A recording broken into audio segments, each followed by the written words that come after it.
Hello. Welcome back to my channel. Welcome to my executive decision to switch to English. Some of you might know that I actually have a master's degree in English literature, and ever since I left university and I left my PhD program, which by the way I can make a whole video about, I feel like I'm missing, or I miss talking about literature in English, and since I mostly read English literature, I thought, okay, why not switch to English on this YouTube channel? So I hope this doesn't scare you away. But yeah, I think it's the right decision for me, and I'm doing this YouTube thing to sort of have fun and enjoy myself. So yeah, basically I can do whatever the F I want, I think, with it. So yeah. Welcome back. Welcome to my favorite season, my favorite time of the year, which is obviously fall. And I know it's still very much warm outside and we're still wearing our short skirts and stuff, but I'm so ready for fall.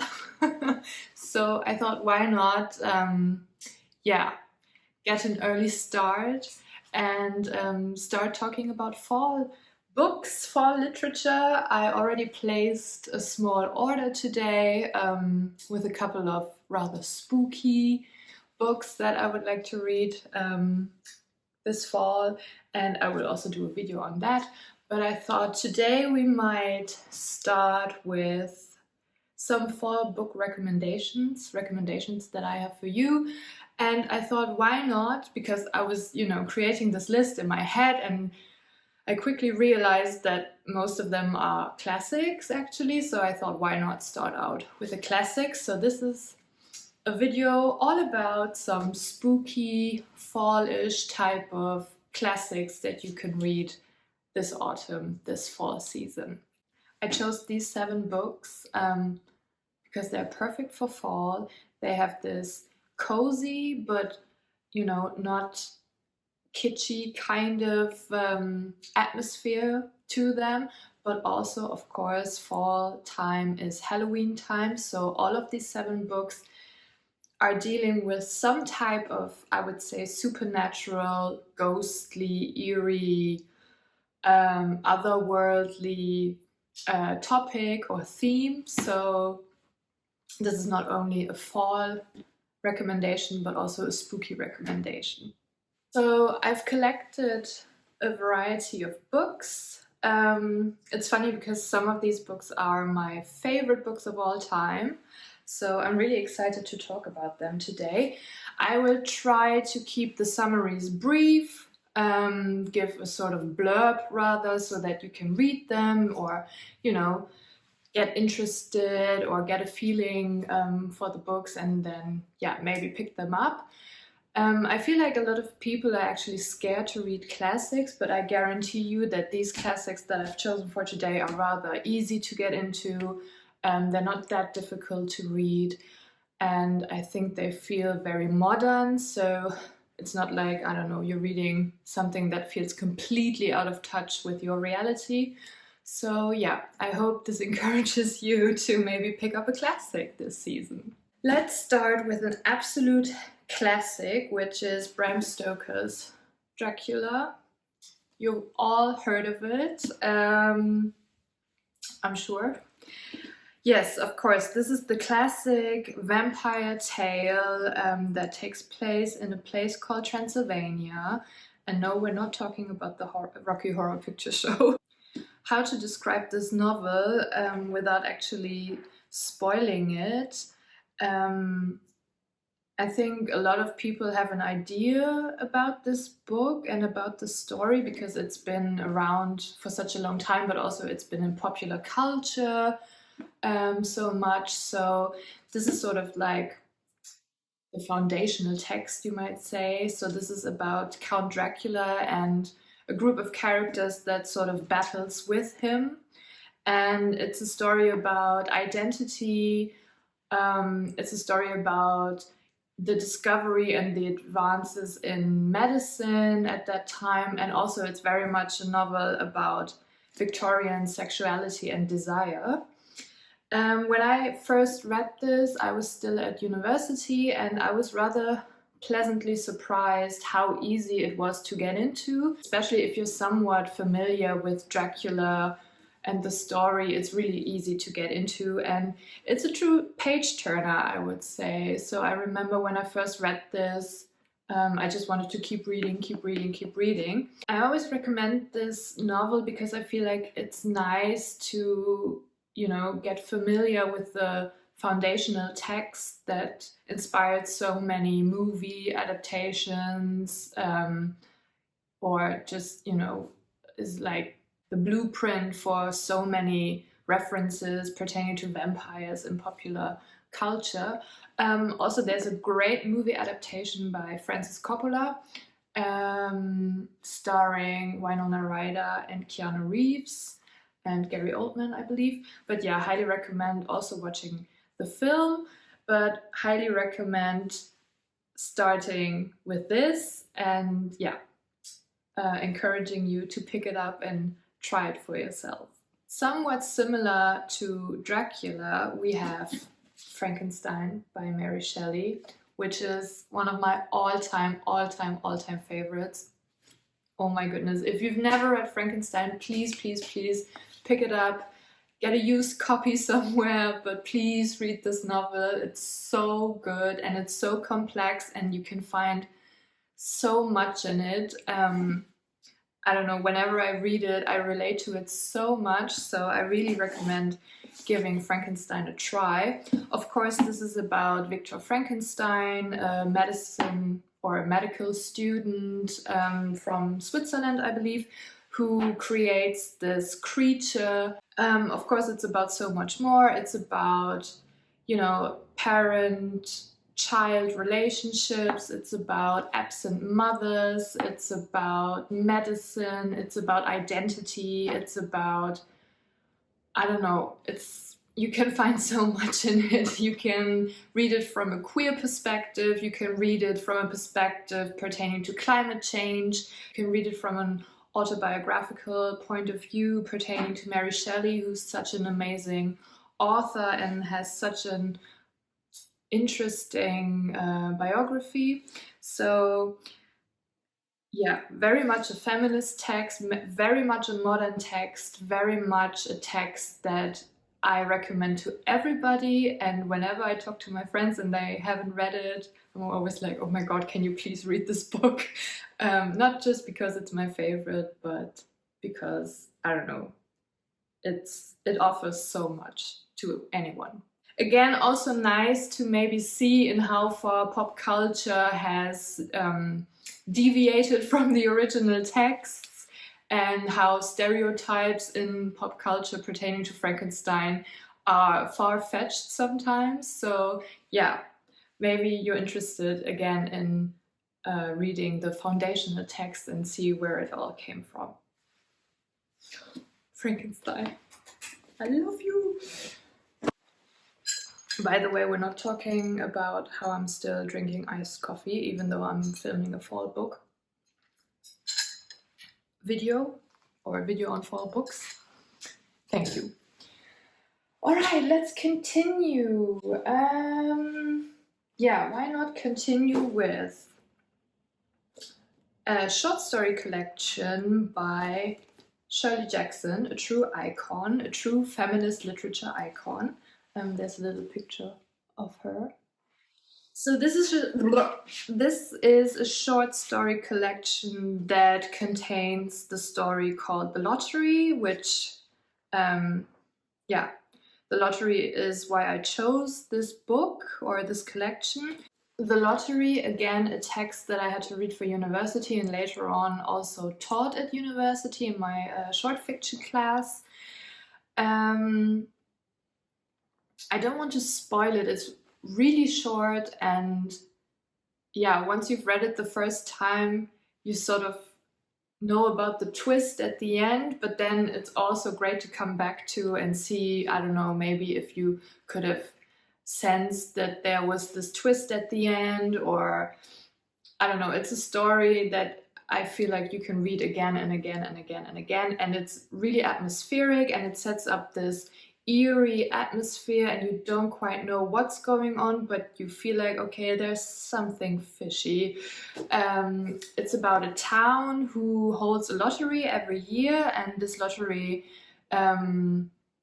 is, yeah, a gathering of everyone who lives in this town, and then they have to pick names out of a box and then see who's won the lottery. As I said, rather eerie, rather creepy, very much a token to the time when she wrote it, very much a comment on the post-war society she lived in. But yes, I feel like a short story collection is always a good starting point to, you know, get familiar with the author and the style of writing. So Shirley Jackson, The Lottery, highly recommend.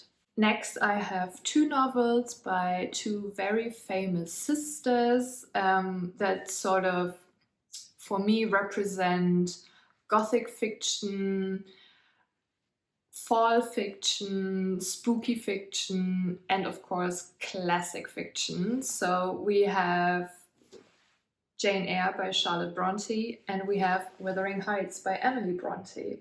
Both novels are such atmospheric novels in which the setting very much plays a main character, which I love. So Jane grows up in a household in which she is only tolerated, I would say, and later on becomes a governess and moves into Rochester's house in order to take care of his kids.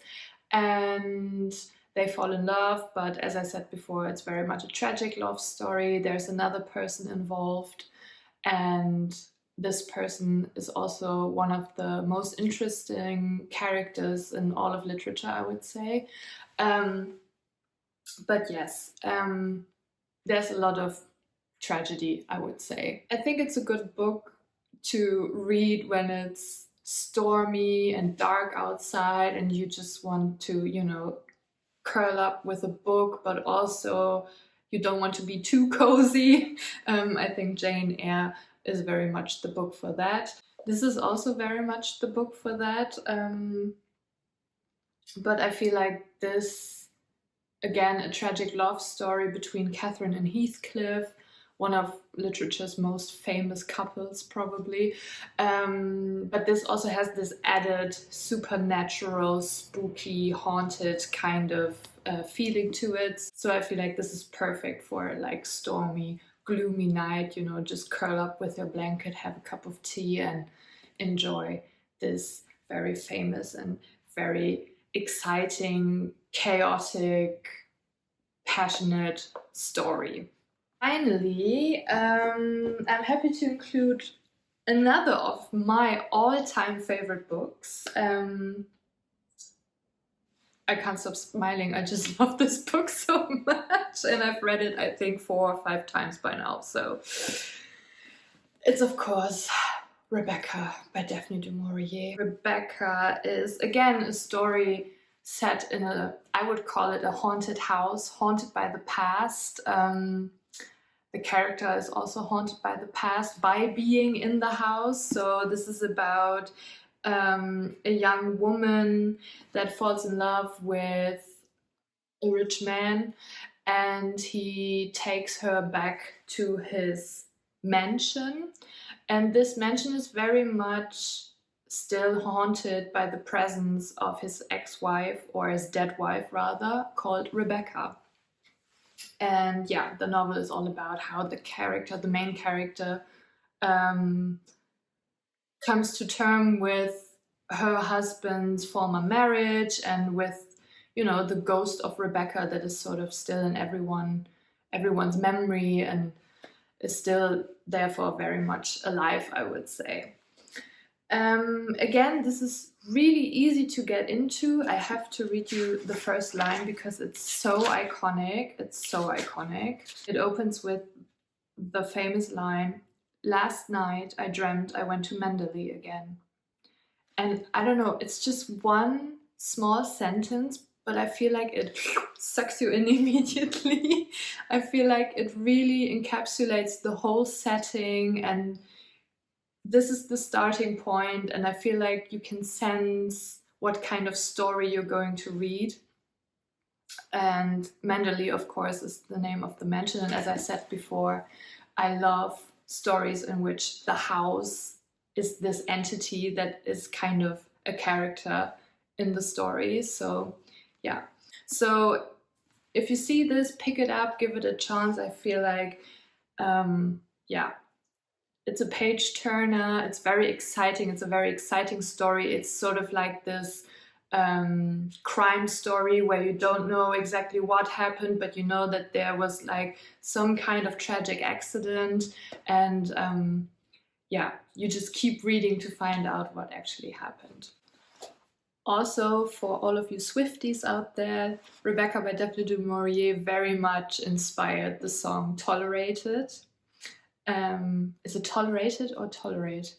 No, it's Tolerated. So if you're interested in reading a book that very much encapsulates the atmosphere of the song, the topic of the song, highly recommend reading Rebecca by Daphne du Maurier. I know that Taylor even said herself that she read this and was very much inspired by it. In connection to Rebecca, I have this short story collection by Daphne du Maurier, which is called Don't Look Now. And again, Don't Look Now is the story I want to recommend. It's rather famous, I feel, especially due to the film adaptation, which I also highly recommend. It's a very good film. Don't Look Now is about this couple who recently lost their son. I think he drowned in a lake at their house, and so now they're in this grieving process, and they go to Venice, and in Venice they meet these two sisters that seem kind of witchy, maybe. And the wife is really connecting with the sisters because they're constantly talking about her dead son, and the father is kind of trying to distance himself from the sisters and from the relationship between the sisters and his wife, and also the death of his child. That's all I'm going to say, but it's a really it's a short story. It's not that short actually, but again, it's really easy to pick up and read. Also, if you're interested, the second story in this short story collection is The Birds, which of course is the text that Alfred Hitchcock based his film The Birds on. Another horror classic. So yeah, you definitely get two good horror stories in this short story collection. But yeah, Don't Look Now, highly recommend. Also highly recommend watching the film. Yeah, I hope these books give you some inspiration for your spooky TBR list for this fall. I'm very tempted to reread some of these. Maybe I'll pick up some short stories or something. I reread Frankenstein last fall, and I was in this little cottage outside of Hamburg, and it was cold and stormy, and yeah, I just curled up with a lot of coffee and reread Frankenstein, and it was such a nice experience. So yeah, as I said, this is the first video in a kind of series to give you some inspiration for some nice fall reads. Let me know in the comments below if you would like to see a second part in which I maybe include some contemporary fiction. But I hope you enjoyed this one, and I hope it encourages you to pick up a classic maybe. I feel like fall is a good time to get into some classics. Leave a comment below what you're reading this fall. Are there any classics on your TBR? Any classics in this video that you already read and that you enjoyed? I would love for you to subscribe to the channel and also give a little thumbs up. And yeah, see you in the next one. Bye! Also, this is our special guest of the day. This is Ella. She's my colleague's dog and I'm babysitting. Ella wants you to subscribe and also give a thumbs up. Thank you!